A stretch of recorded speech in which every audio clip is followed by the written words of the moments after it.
I bless you with wisdom. May your future be bright and guided by divine light. Embrace the path with courage. ಬನ್ನಿ love life ಏನಿದೆ ನೋಡೋಣ.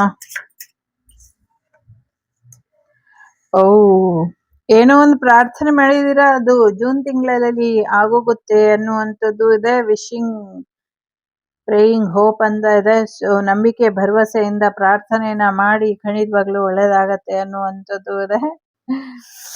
ಅನ್ಕ್ರೆಡಿಟೇಬಲ್ ways ಅಲ್ಲಿ ನಿಮ್ಮ ಭಾವನೆಗಳು ಓಡಾಡುತ್ತೆ. Emotionally ತುಂಬಾ strong ಆಗ್ಬಿಡ್ತೀರಾ ಅನ್ನುವಂಥದ್ದು ಇದೆ. ಎಲ್ಲೋ ಮೈಂಡ್ ಅಲ್ಲಿ ತುಂಬಾ ಓಡ್ತಾ ಇದೆ ಅನ್ನುವಂಥದ್ದು ಇದೆ. ಸೊ ಎಸ್, ಖಂಡಿತವಾಗ್ಲೂ ನಿಮ್ಮ ಲವ್ ನಿಮ್ಗೆ ಸಿಗತ್ತೆ, ಜೊತೆಗೆ ನಿಮ್ಮ ಲವ್ ನಿಮ್ಮನ್ನ ಉಳಿಸ್ಕೊಳ್ಳುತ್ತೆ ಅನ್ನುವಂಥದ್ದು ಇದೆ. ಜೂನ್ ಮಂತ್ ಅಲ್ಲಿ, ಜೂನ್ ಜುಲೈ 2 ಮಂತ್ ಅಲ್ಲೂ ಸಿಕ್ಕಾಪಟ್ಟೆ ಗಾಸಿಪ್ಪು, ರೂಮರ್ಸು ನಿಮ್ ಬಗ್ಗೆ ಓಡಾಡತ್ತೆ. ನಿಮ್ಮ ಲವ್ ಲೈಫಿಗೆ ಅದರಿಂದ ಸಾಕಷ್ಟು ಎಫೆಕ್ಟ್ ಆಗತ್ತೆ ಅನ್ನುವಂಥದ್ದು ಇದೆ. ಒಂದಷ್ಟು ಎಫರ್ಟ್ ಹಾಕಿ ಕೂಲ್ ಆಗಿರೋ ಹಾಗೆ ನೋಡ್ಕೊಳ್ಳಿ ಅನ್ನುವಂಥದ್ದು ಕೂಡ ಇದೆ. ಸೊ ಬಹಳಷ್ಟು ವಿಚಿತ್ರಗಳು ನಿಮ್ಮನ್ನ ಫೂಲ್ ಮಾಡೋದಕ್ಕೆ ನೋಡ್ತವೆ ಅನ್ನುವಂಥದ್ದು ಕೂಡ ಇದೆ. ಲವ್ ಅಫೇರ್ಸ್ ಆಗಿರ್ಲಿ, ಅಥವಾ ಒಂದಷ್ಟು ಟೆಂಪ್ಟೇಷನ್ ಆಗಿರ್ಲಿ, ಅಥವಾ ಫ್ಲರ್ಟ್ ಮಾಡ್ತಾ ಇರೋದಾಗ್ಲಿ, ಇದ್ರ ಬಗ್ಗೆ ಗಾಸಿಪ್ಗಳು ಬರಬಹುದು. ಮತ್ತೆ ನೀವು ಆ ಥರದ್ದೇನಾದ್ರೂ ಇದ್ರೆ, ಆ ಥರದ ಒಂದು ಸಿಚುವೇಶನ್ ಅಲ್ಲಿ ಇದ್ರೆ ಒಂದಷ್ಟು ಅದರಿಂದ ಸಮಸ್ಯೆಗಳಾಗಬಹುದು. ಎಚ್ಚರಿಕೆಯಿಂದ ಇರಿ ಅನ್ನುವಂಥದ್ದು ಇದೆ. ಒಂದು ಒಳ್ಳೆ ಡಿಸಿಷನ್ ತಗೊಳ್ಳಿ, ಒಂದು ಸ್ಟ್ರಾಂಗ್ ರೀಸನ್ ಕೊಡಿ, ರಾಂಗ್ ರೀಸನ್ ಎಲ್ಲ ಕೊಡಬೇಡಿ ಅನ್ನುವಂಥದ್ದು ಇದೆ. ಸೊ ಒಂದು ಸಿಚುವೇಶನ್ ನೀವು ಅವ್ರ ಜೊತೆ ಇರಬೇಕು, ಇಲ್ಲ ಬಿಟ್ಟು ಹೋಗ್ಬೇಕು, ಇದೆರಡರ ಮಧ್ಯೆ ಯಾವುದೋ ಒಂದು ನಿರ್ಧಾರ ತಗೊಳ್ಬೇಕು ಅನ್ನುವಂಥ ವಿಚಾರ ಬರುತ್ತೆ. ಸೊ ಸ್ವಲ್ಪ ನೋಡಿ ನಿರ್ಧಾರನ ತಗೊಳ್ಳಿ ಅನ್ನುವಂಥದ್ದು ಇದೆ. ಅನ್ಫಾರ್ಚುನೇಟ್ಲಿ ಇಲ್ಲೊಂದು ರೀಸನ್ ಏನಿದೆ ಅಂದ್ರೆ, ಸೊ ಯಾರ ಜೊತೆನೂ ನೀವು ಆ ಕ್ಷಣದ ಕ್ಷಣಿಕ ಸುಖಕ್ಕೋಸ್ಕರ ಆಸೆ ಪಟ್ಟು ಏನೋ ಒಂದಷ್ಟು ಸಮಸ್ಯೆನ ಮೈ ಮೇಲೆ ಎಳ್ಕೊಳ್ತೀರಾ. ಫಿಸಿಕಲಿ ಯಾರಿಗೂ ಅವೈಲಬಲ್ ಆಗಿ ಇರಬೇಡಿ ಅನ್ನುವಂಥದ್ದು ಇದೆ. ಜೊತೆಗೆ ಸಾಕಷ್ಟು ರೊಮ್ಯಾಂಟಿಕ್ ಆಗಿ ಹೋಗುತ್ತೆ. ಸೊ ಡೇಟಿಂಗ್, ಮೀಟಿಂಗ್ ಎಲ್ಲ ಜೋರಾಗಿರುತ್ತೆ ನಿಮ್ದು ಅನ್ನುವಂಥದ್ದು ಇದೆ. ಎಲ್ಲಕ್ಕಿಂತ ಮುಖ್ಯವಾಗಿ ನೀವೇನಾದ್ರೂ ಸಿಂಗಲ್ಸ್ ಆಗಿದ್ರೆ ಬಿ ಕೇರ್ಫುಲ್. ಸಿಂಗಲ್ಸ್ ಆಗಿರ್ಲಿ ಅಥವಾ ಮ್ಯಾರಿಡ್ ಆಗಿರ್ಲಿ, ಬಿ ಕೇರ್ಫುಲ್. ನಿಮ್ಮನ್ನ ನೀವೇ ಅರ್ಥ ಮಾಡ್ಕೊಳ್ಳಿ. ಸೊ ಆ ಥರ ಆಗೋದಕ್ಕೆ ಅವಕಾಶನ ಕೊಡಬೇಡಿ.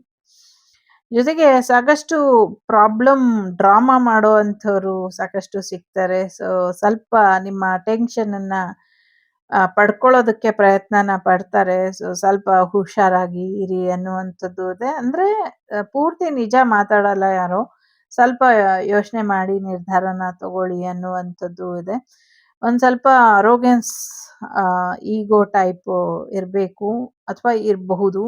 ಸೊ ಅದರಿಂದ ಸ್ವಲ್ಪ ಎಲ್ಲರೂ ಹಿಂಜರಿಬಹುದು. ಯೋಚನೆ ಮಾಡಿ ನಿರ್ಧಾರನ ತಗೊಳ್ಳಿ ಅನ್ನುವಂಥದ್ದು ಇದೆ. ಡೆಫಿನೆಟ್ಲಿ ಟ್ವಿನ್ ಫ್ಲೇಮ್ ಜರ್ನಿಲಿ ಇರೋರಿಗೆ ಒಂದು ಮಿರರ್ ಎನರ್ಜಿ ಇದೆ. ಸೊ ಒಬ್ರಿಗೊಬ್ರು ಹೆಚ್ಚು ಅರ್ಥ ಮಾಡ್ಕೊಳ್ಬೇಕು ಅನ್ನುವಂಥದ್ದು ಇದೆ. ಒಂದಷ್ಟು ಪ್ರಯೋಗಗಳು ನಿಮ್ಮ ಬಗ್ಗೆ ಅಥವಾ ನಿಮ್ಮನ್ನ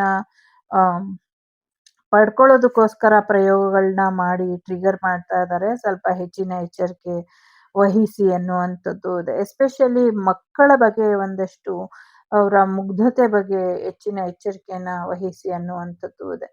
ನನ್ಗೆ ಏನ್ ಅನ್ಸುತ್ತೆ ಅಂದ್ರೆ, ಇವಾಗ 18, 19, 20 ಇಯರ್ಸ್ ಆಗಿದ್ರು ಅವ್ರು ಇನ್ನೂ ಮಕ್ಳು ತರಾನೇ ಇರ್ತಾರೆ. ಬಟ್ ಅವರಿಗೆ ಎಷ್ಟು ದುರಹಂಕಾರ ಇರುತ್ತೆ ಅಂದ್ರೆ, ನಾವು ದೊಡ್ಡೋರಾಗ್ಬಿಟ್ಟಿದೀವಿ ಅಂತ ಅನ್ಸುತ್ತೆ. ಸೊ ಹೆಚ್ಚು ಪ್ರಯೋಗ ಮಾಡಿದಾಗ, ನೆಗೆಟಿವಿಟಿ, ಬ್ಲ್ಯಾಕ್ ಮ್ಯಾಜಿಕ್ ಮಾಡಿದಾಗ ಅವ್ರು ಇನ್ನ ಮುಗ್ಧರಾಗಿ ಇರ್ತಾರಲ್ಲ, ಆ ಕಾರಣಕ್ಕೇನೆ ಆ ಏಜ್ ಅವರನ್ನೇ ಅವರು ಟಾರ್ಗೆಟ್ ಮಾಡಿ ಆ ಏಜ್ ಅನ್ನೇ ಅವರು ಟ್ರ್ಯಾಪ್ ಮಾಡ್ತಾರೆ. ಸೊ ಅದ್ರ ಎಫೆಕ್ಟ್ ಹೇಗೆ ಅಂದ್ರೆ 10 ವರ್ಷ 20 ವರ್ಷ ಆದ್ರೂ ಹಾಗೆ ಬರುತ್ತೆ. ಸೊ 30+ ಆದ್ರೂ ಕೂಡ ಮ್ಯಾರೇಜ್ ಆಗೋದಿಲ್ಲ, ಮ್ಯಾರೇಜ್ ಆಗೋದಕ್ಕೆ ಬಿಡೋದಿಲ್ಲ. ಸೊ ಸಾಕಷ್ಟು ಅವರಿಗೆ ಆ ನೆಗೆಟಿವ್ ಎನರ್ಜಿಗೆ ಅವ್ರ ಜೊತೆ ಇದ್ದಿ ಅವ್ರನ್ನ ಬಿಟ್ಕೊಡೋದಕ್ಕೆ ಅವು ತಯಾರಿರೋದಿಲ್ಲ. ಆ ರೀತಿ ಆಗೋಗಿರುತ್ತೆ. ಹಾಗಾಗಿ ತುಂಬಾ ಎಚ್ಚರಿಕೆ ವಹಿಸ್ಬೇಕು. ಈವನ್ ಟೀನೇಜರ್ಗೆ ಮತ್ತೆ ಸ್ವೀಟ್ 16 ಅಂತ ಏನ್ ಕರ್ಸ್ಕೊಳ್ತೀರಾ, ನೀವುಗಳು ಸ್ವಲ್ಪ ಹೆಚ್ಚಿನ ಎಚ್ಚರಿಕೆಯಲ್ಲಿ ಇರಬೇಕು. ಓಕೆ. ಸೊ ಡೇಟಿಂಗ್ ಹೋಗುವಂಥ ಸಾಧ್ಯತೆಗಳು ಕೂಡ ಇದೆ. ಸಿಕ್ಕಿದವ್ರನ್ನ ಡೇಟಿಂಗ್ ಮಾಡಬೇಡಿ ಅನ್ನುವಂಥದ್ದನ್ನ ಹೇಳಬಹುದು. ಸೊ ಯಾರೋ ನಿಮ್ಮ ಜೊತೆ ಡೇಟ್ ಆದ್ಮೇಲೆ ನಿಮಗೆ ಪ್ರಪೋಸಲ್ ಕೊಡುವಂಥ ಸಾಧ್ಯತೆಗಳು ಕೂಡ ಇದೆ. ಕೆಲವರು ನಿಮಗೆ ರಿವೆಂಜ್ ತಗೊಳ್ಬೇಕು ಅಂತ ಪ್ರಯತ್ನನ ಪಡ್ತಾ ಇದ್ದಾರೆ. ನಿಮ್ಮ ಪ್ರೀತಿನ ಕಿತ್ಕೊಂಡು ಹೋಗುವಂಥ ಆ, ಕಿತ್ಕೊಂಡು ಹೋಗುವಂಥ ಸಾಧ್ಯತೆಗಳು ಕೂಡ ಇದೆ. ಸೊ ನಿಮ್ಮ ಪ್ರೀತಿನ ಕಿತ್ಕೊಂಡು ಹೋಗ್ತಾರೆ ಅನ್ನುವಂಥದ್ದು ಇದೆ.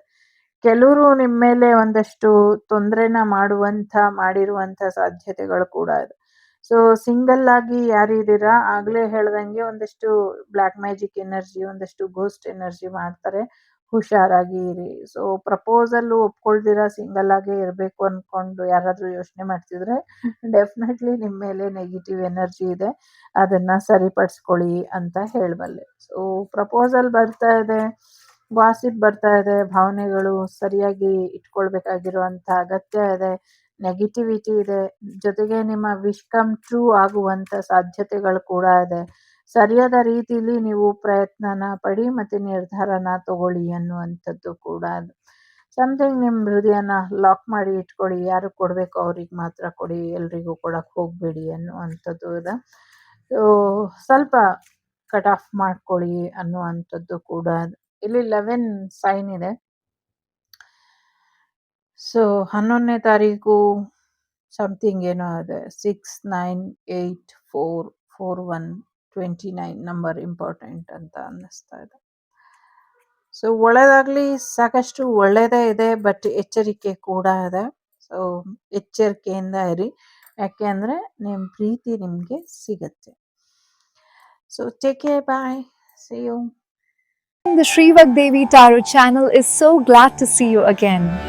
Thank you for watching our tarot card readings today.